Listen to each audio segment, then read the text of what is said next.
Há muitos séculos antes de Cristo, o reino de Jerusalém estava prestes a passar por um massacre inevitável.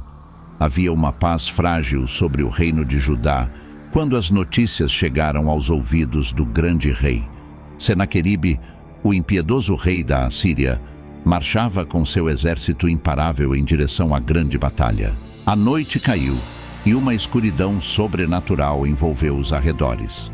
O exército assírio acampou ao redor de Jerusalém, confiante em sua vitória iminente. Mas enquanto todos dormiam, o anjo do Senhor desceu dos céus envolto em uma luz divina no meio de todos os soldados assírios. E assim nasce uma das maiores histórias da Bíblia Sagrada. Nesse vídeo, você vai descobrir tudo sobre o grande milagre de Jerusalém e a intervenção divina de Deus em uma batalha que seria brutal. Por volta de 715 a.C., se inicia a ascensão de um novo rei na terra de Judá. Antes da ascensão de Ezequias, Judá estava mergulhada em práticas ímpias e idolatria durante o reinado de seu pai Acás. Acás havia se afastado dos caminhos do Senhor, introduzindo a adoração de ídolos e até mesmo sacrificando seus próprios filhos no fogo. E então Acás morreu, e seu filho Ezequias assumiu o trono de Judá aos seus 25 anos de idade. Diferente de seu pai, Ezequias é apresentado como um rei justo e temente a Deus desde o início de seu reinado. Uma de suas primeiras ações foi iniciar uma série de reformas religiosas para restaurar a adoração a Deus em Judá. Ele removeu os altares pagãos, quebrou as imagens e ídolos, restaurou o culto no templo e incentivou o seu povo a seguir os mandamentos do Senhor. E com isso, Ezequias abriu as portas do grande templo que seu pai havia fechado e restabeleceu as práticas sacerdotais conforme prescritas pela lei de Moisés, mudando radicalmente tudo de errado que seu pai havia feito. A adoração a Deus estava evidente nos olhos e nas palavras de Ezequias. Ele não hesitou em enfrentar as práticas pagãs que estavam enraizadas por muitos anos, e também não hesitou em liderar uma renovação espiritual entre o povo de Judá. Ezequias também buscou renovar a celebração da Páscoa, convidando todas as tribos de Israel, inclusive as do Reino do Norte, para participarem dessa festividade central na fé judaica. A ascensão de Ezequias ao trono marca um ponto de virada significativo em Judá, trazendo uma restauração espiritual e moral ao reino. Sua liderança justa e esforços para restabelecer a adoração verdadeira foram fundamentais para a transformação espiritual de Judá durante todo o seu reinado. A decisão de acabar com as idolatrias pagãs não foi isenta de desafios. Ezequias enfrentou grandes obstáculos, porém sua confiança no Deus de Israel era inabalável. Ao purificar o templo, ele não só restaurou a adoração verdadeira, como também pavimentou o caminho para a intervenção de Deus em sua vida. É importante dizer que o milagre de Jerusalém e o reinado de Ezequias não são apenas histórias, mas sim um grande testemunho de fidelidade e da importância de colocarmos Deus no centro de nossas vidas e caminharmos com lealdade e devoção. Todas as suas obras de fé e devoção divina foram acompanhadas por Deus e seriam fundamentais para salvar Ezequias e o povo de Judá do grande mal que se aproximava. O pior dos desafios ainda estava por vir.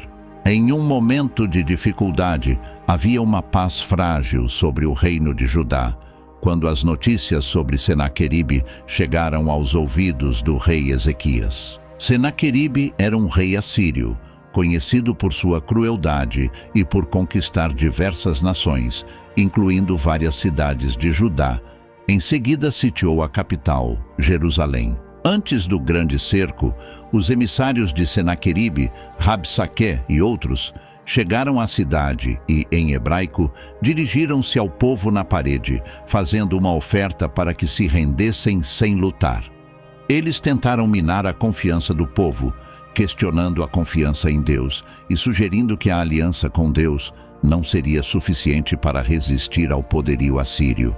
Em uma época onde o poder dos reinos era medido na quantidade de soldados e pela força de seus exércitos, Senaqueribe já sabia que sua vitória era certa sobre Jerusalém.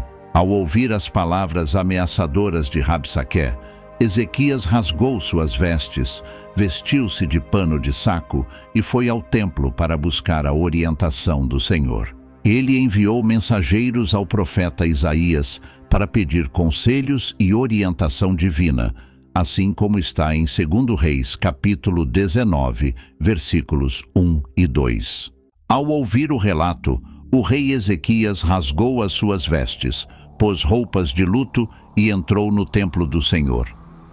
Ele enviou o administrador do palácio, Eliaquim, o secretário Sebna e os sacerdotes principais, todos vestidos com pano de saco, ao profeta Isaías, filho de Amós.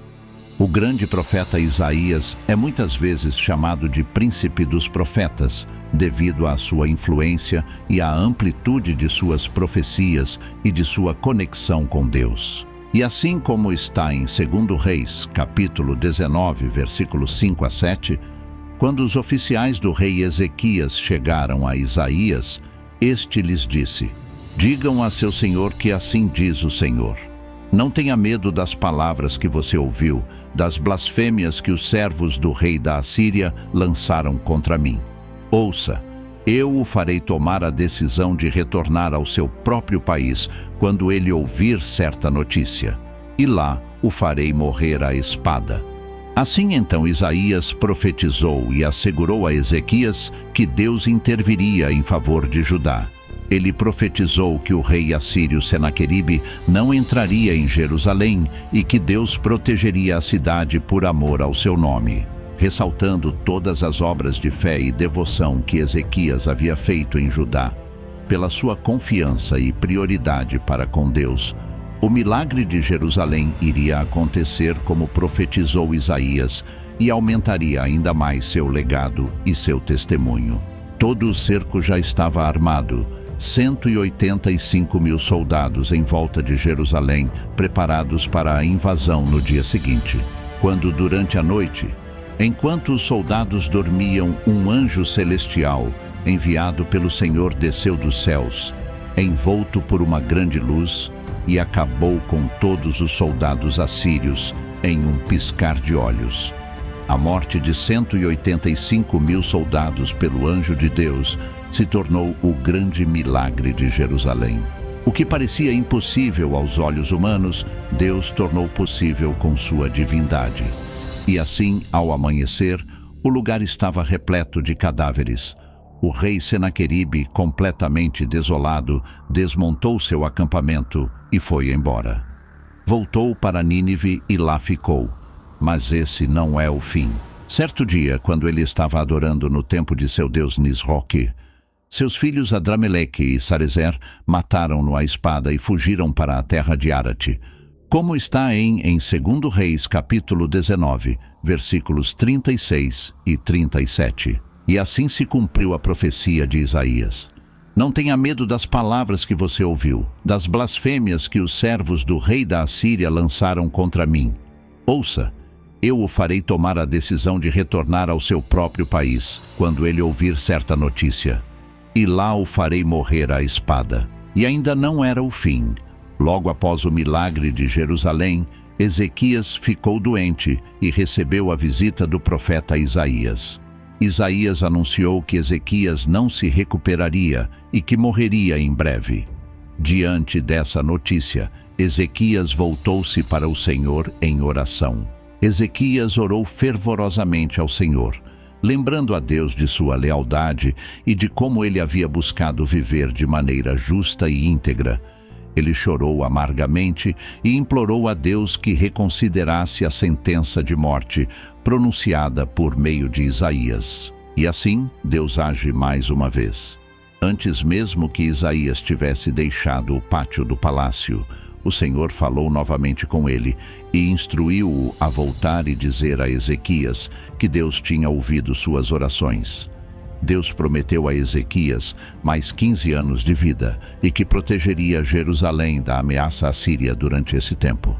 Como sinal da veracidade da promessa divina, Deus ofereceu a Ezequias um milagre, assim como está em 2 Reis, capítulo 20, versículos 9 a 11. A sombra no relógio de sol retrocederia 10 graus como um sinal da extensão de sua vida. E assim, este evento extraordinário e milagroso ocorreu, demonstrando o poder de Deus e a validade de sua promessa. Ezequias, ao se recuperar da doença, compôs um poema de agradecimento e louvor a Deus, registrado em Isaías, capítulo 38, versículos 9 a 20. Ezequias expressou toda a sua gratidão pela cura e por ter recebido uma segunda chance de viver. Toda a sua história e testemunho destacam a confiança, devoção e fidelidade com Deus durante toda a vida, mesmo onde a salvação parecia impossível com milhares de soldados em volta de Jerusalém, ou quando a morte já havia sido profetizada por Isaías. O legado de Ezequias carrega não apenas a intervenção divina, mas também a resposta misericordiosa de Deus à oração sincera e fervorosa de um rei justo. Ela ressalta a importância da confiança e da busca de Deus em tempos de aflição e a capacidade do Senhor de estender a vida e demonstrar sua fidelidade. Se você ficou fascinado pela história do milagre de Jerusalém e deseja mais conteúdo envolvendo as narrativas bíblicas, não se esqueça de se inscrever em nosso canal para receber as próximas histórias. Deixe seu like se essa jornada pelos milagres e intervenções divinas de Deus despertaram a sua curiosidade. Compartilhe seus pensamentos nos comentários abaixo e diga qual a próxima história bíblica que você gostaria de explorar conosco, e que a busca pelo conhecimento e a compreensão das histórias sagradas continuem a iluminar o seu caminho. Até breve!